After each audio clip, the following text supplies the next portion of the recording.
Hello. Last weekend మేము Winston Salem వెళ్ళాం. ఈ విన్స్టన్ సాలెంకి మాకు ఒక అవినాభావ సంబంధమే ఉంది.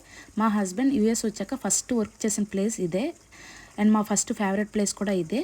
ఇంకా ఈ ప్లేస్కి చాలా స్పెషాలిటీ కూడా ఉంది. విన్స్టన్ అండ్ సాలెం అనేవి రెండు డిఫరెంట్ సిటీస్. వీటిని 1913లో మెర్జ్ చేశారంట. అందుకేనేమో వీటిని ట్విన్ సిటీ అని కూడా అంటారు. అండ్ విన్స్టన్ సాలెంని క్యామెల్ సిటీ అని కూడా పిలుస్తారు. And Winston Salem is the birthplace of many popular companies like Krispy Kreme, Texas Pete, Heinz and Dues కూడా.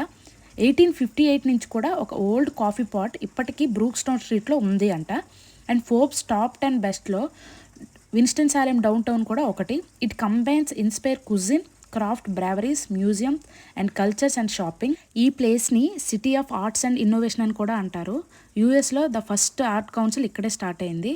ఈ ప్లేస్ విలేజ్ స్టైల్లో చాలా పీస్ఫుల్గా ఉంటుంది అండ్ కాస్ట్ ఆఫ్ లివింగ్ కూడా చాలా లిబరల్గా ఉంటుంది.